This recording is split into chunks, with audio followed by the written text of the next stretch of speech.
Assalamualaikum warahmatullahi wabarakatuh. Perkenalkan, nama saya Putri Mawarti Dewi, NIM 1820210160. Saya dari Prodi Ekonomi Syariah kelas E semester 4.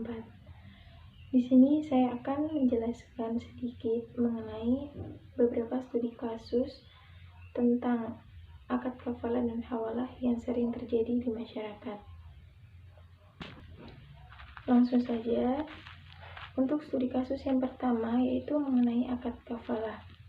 Studi kasus pada transaksi bank garansi atau surat jaminan bank pada akad kafalah. Bank garansi sendiri adalah surat jaminan yang diterbitkan oleh bank untuk menjamin pihak ketiga terhadap mitra kerjanya, yang bertujuan untuk mendapatkan kepastian dilaksanakannya isi kontrak tersebut sesuai dengan yang telah disepakati sebelumnya. Lalu bagaimana jika terjadi cedera janji atau lupa?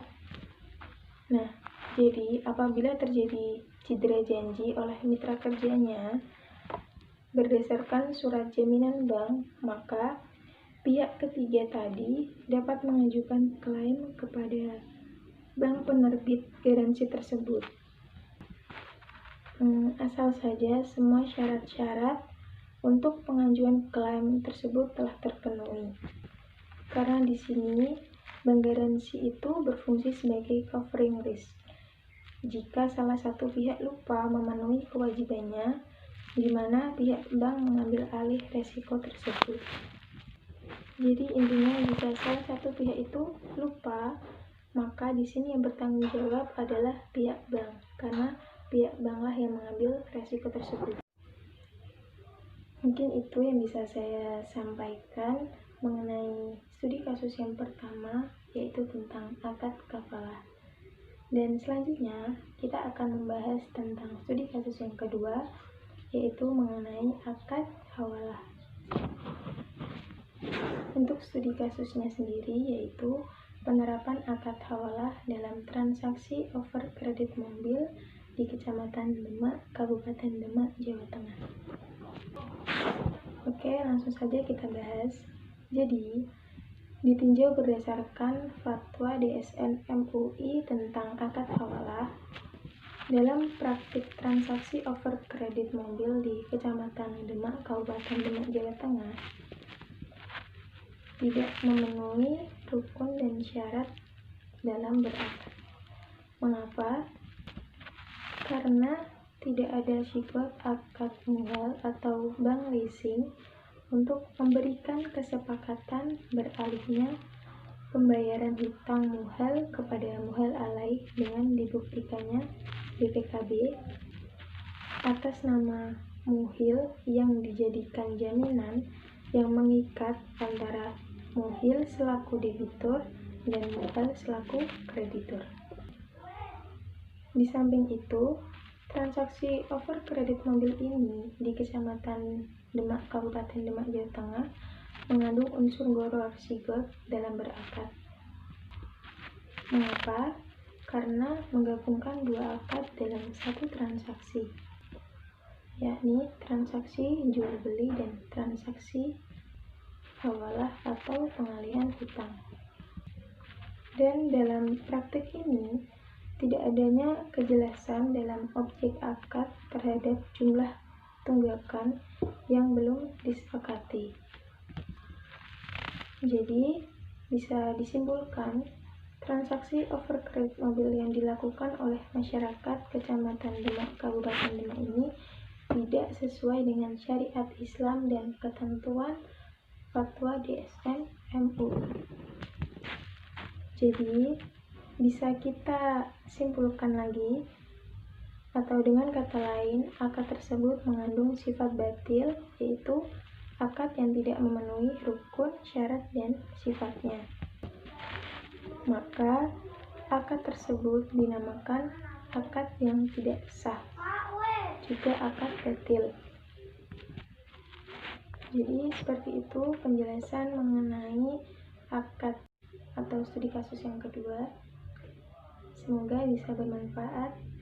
Sekian, penjelasan dari saya. Kurang lebihnya mohon maaf. Assalamualaikum warahmatullahi wabarakatuh.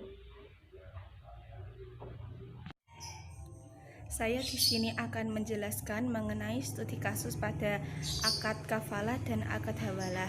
Yang pertama yaitu pada studi kasus akad kafalah, penggunaan akad kafalah bil ujroh pada pembiayaan takeover di BMT Harber, Desa Tulakan, Kecamatan Donorejo, Kabupaten Jepara. Pembiayaan takeover merupakan pembiayaan yang digunakan untuk mengalihkan hutang yang dialihkan tersebut dari nasabah lembaga keuangan konvensional yang dialihkan pada lembaga keuangan syariah oleh nasabah tersebut. Dalam pembiayaan takeover di BMT Harber, Desa Tulakan, Donorejo, Jepara, digunakan akad kafalah bil ujroh, yakni akad pertanggungan atau penjaminan. Telah dijelaskan sebelumnya bahwa dalam proses akad kafalah bil ujroh ini, pihak BMT bertindak sebagai kafil, nasabah sebagai maf'ul anhu, dan pihak LKK sebagai maf'ul lahu. Akad kafalah digunakan untuk menjamin hutang nasabah kepada pihak LKK. Terkait akad kafalah yang digunakan oleh BMT, termasuk dalam kategori akad kafalah bil mal, yaitu akad pertanggungan dan penjaminan dengan harta.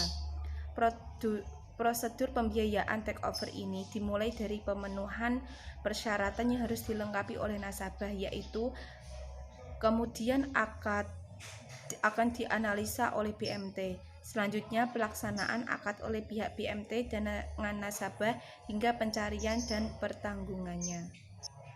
Dengan demikian, dapat dikatakan bahwa implementasi akad kafalah yang dilakukan BMT Harber, Desa Tulakan, Donorejo, Kabupaten Jepara ini tidak sah dari segi syarat dan rukunnya. Syarat dari maf'ul lahu tidak terpenuhi, yaitu dengan ketidakhadiran pihak LKK dalam akad karena pihak nasabah membayar sendiri hutangnya pada LKK setelah akad kafalah selesai. Dalam hal ini, pihak BMT secara sengaja tidak melibatkan pihak maf'ul lahu saat melakukan akad, sehingga tidak terjadi ijab dan qabul yang sempurna pada saat akad. Padahal telah jelas bahwa dalam akad yang dilakukan harus disertai kabul. Jika menggunakan mekanisme tersebut, praktek yang dilakukan bukan tergolong akad kafalah, tetapi seperti akad qard, hutang piutang biasa, karena tidak melihatkan pihak LKK sama sekali pada saat pengalihan hutangnya. Yang selanjutnya pada studi kasus akad hawalah, yaitu jual beli kredit sepeda motor dengan sistem hawalah, atau studi kasus masyarakat Desa Tulakan, Kecamatan Donorejo, Kabupaten Jepara yang mengajukan kredit di dealer Muncul Jaya Motor dan melalui leasing FIF, Financial Information Finance. Masalah ini timbul dengan diawali gaya hidup masyarakat yang semakin pesat dan ingin terlihat lebih dari segi apapun, mulai dari segi fisik, penampilan, dan gaya hidup tanpa memikirkan kalkulasi keuangan yang mereka miliki. Yang terpenting mereka terlihat gaya, modis, dan paling unggul dibanding yang lainnya. Padahal sesungguhnya yang membedakan manusia dengan manusia yang lain adalah amal ibadahnya, bukan harta dan apa yang dimilikinya sekarang. Masalah kredit inilah yang sedang terjadi di kalangan masyarakat Desa Tulakan, Donorejo, Jepara, dan dalam perspektif hukum Islam bisa dikategorikan dengan istilah hawalah, karena hawalah adalah pengalihan tanggungan hutang kepada pihak kedua yang bersedia meneruskan hutang tersebut.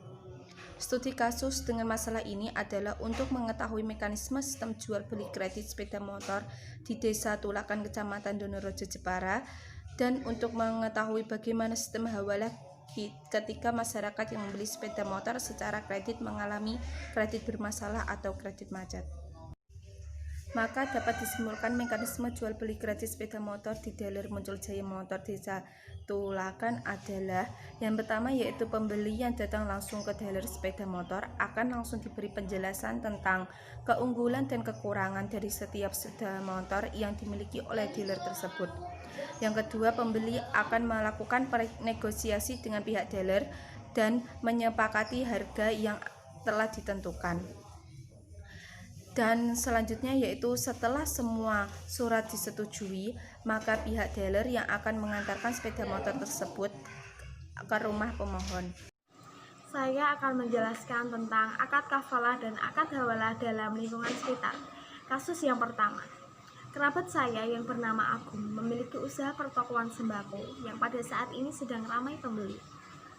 Adanya wabah corona membuat banyak orang dari perkotaan yang pulang ke kampungnya masing-masing, sehingga banyak warga yang tinggal di rumah saja karena di perkotaan sudah tidak ada pekerjaannya lagi.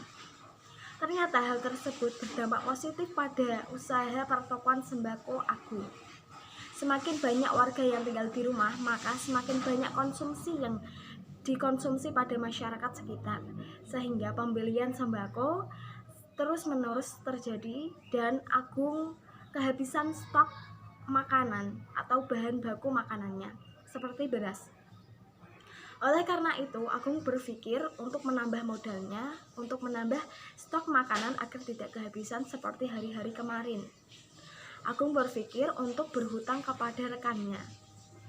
Dan rekannya yang bernama Iqbal mau menghutangi sebesar 5 juta untuk tambahan modalnya dengan jaminan motor vario Agung. Dan jatuh tempo pada bulan Mei. Seiringnya berjalannya waktu, sudah jatuh tempo yaitu bulan Mei, Agung belum bisa membayar utangnya karena banyak modalnya yang tersendat di warga-warganya lantaran warganya tidak bekerja. Banyak pembeli yang berhutang kepada Agung sehingga Agung belum bisa membayar utangnya kepada Bapak Iqbal. Mendengar hal tersebut, Bapak Sultan mau membayarkan utangnya Agung dengan jaminannya berada di Sultan, yaitu motornya tersebut. Kedua belah pihak setuju, yaitu Bapak Agung dan Bapak Sultan, bahwa pembayarannya dilakukan oleh Bapak Sultan dengan motor vario di bawahnya. Termasuk peristiwa apa akad tersebut? Akad tersebut termasuk peristiwa akad kafalah. Karena akad kafalah secara bahasa artinya penggabungan, penjaminan, dan penanggungan. Secara DSN, akad kafalah adalah jaminan yang diberikan oleh penanggung kepada pihak ketiga untuk memenuhi kewajiban pihak kedua atau pihak yang ditanggung. Akad kafalah sudah tertera dalam Al-Quran dalam surat Yusuf ayat 66. Dengan ketentuan rukun-rukun dan syaratnya sudah ditentukan. Adapun rukun-rukun kafalah adalah 1. Pihak penjamin. Pihak penjamin harus balik, berakal sehat, dan saling ridho, dan tahu tata cara atau hukum. Yang kedua, pihak yang berhutang sanggup menyerahkan tanggungannya kepada penjamin. Dikenal penjamin, pihak orang yang berhutang diketahui identitasnya dan sehingga dapat dibayar secara tepat waktu. Objek penjaminan boleh berupa uang, pekerjaan, atau lainnya. Dan akad tersebut termasuk dalam peminjaman uang.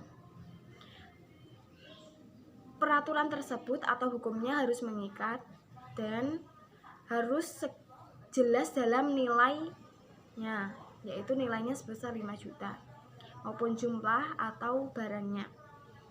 Adapun beberapa syarat-syarat kafalah adalah penjamin menerima barang jaminannya yang diberikan kepada orang yang dijamin. Penjamin dalam menerima pengembalian jaminan dilakukan tanpa menerima tambahan. Namun bila orang yang menjamin atau memberikan hadiahnya atau imbalan, maka penjamin boleh menerimanya. Kesimpulan akad tersebut sah karena masing-masing pihak berakal dan sehat dan sudah balik. Adapun keduanya saling ridho, yaitu antara Sultan dan Iqbal dalam pembayaran utangnya, dan barangnya sudah jelas, yaitu uang 5 juta. Kasus yang kedua, saudara saya yang bernama Bapak Ahmad memiliki usaha permebelan di Jakarta. Pada saat ini, adanya wabah COVID-19 membuat banyak pekerjaan di Jakarta tersendat dan berhenti. Sehingga Bapak Ahmad memutuskan untuk pulang ke halamannya, yaitu di Jepara. Setelah di rumah, Bapak Ahmad mendapatkan tawaran dari tetangganya untuk membuat meja makan, lemari, penyekat ruangan, dan depan, dan lain sebagainya. Bapak Ahmad tidak memiliki gudang. Bapak Ahmad melihat di sekeliling rumahnya ada gudang, sehingga Bapak Ahmad memutuskan untuk menyewa gudang tersebut. Setelah ditanyakan, harga gudang tersebut adalah 10 juta per tahun sewanya. Bapak Ahmad hanya memiliki uang 6 juta karena penghasilannya 50% menurun. Setelah berpikir, Bapak Ahmad mencari hutangan kepada rekan-rekannya, dan rekannya yang bernama Wahib mau menghutangi Bapak Ahmad sebesar 4 juta. Dua pihak setuju dengan jatuh tempo pada 1 bulan. Seiring berjalannya waktu, pada 1 bulan tersebut ternyata Bapak Ahmad belum bisa membayar lantaran pekerjaannya belum selesai semuanya, sehingga Bapak Wahib dibayar hanya 2 juta. Sisanya tersebut belum bisa membayar. Mendengar hal tersebut, Bapak Ridwan memiliki hutang kepada Bapak Ahmad sebesar 2 juta. 2 juta tersebut dibayarkan kepada Bapak Wahib, sehingga hutang dari Bapak Ahmad lunas. Ketiga belah pihak setuju dan akhirnya Bapak Ahmad tidak memiliki hutang lagi. Dan perubahan warna kulit atau memikul sesuatu yang berada di atas pundak. Menurut Ayub, secara harfiah, hawalah memiliki arti pemindahan suatu dari seseorang kepada orang lain, dari suatu keadaan kepada keadaan yang lain. Hal tersebut sudah tertera dalam Al-Quran, surat Al-Baqarah, ayat 282. Dalam akad hawalah terdapat syarat dan rukunnya.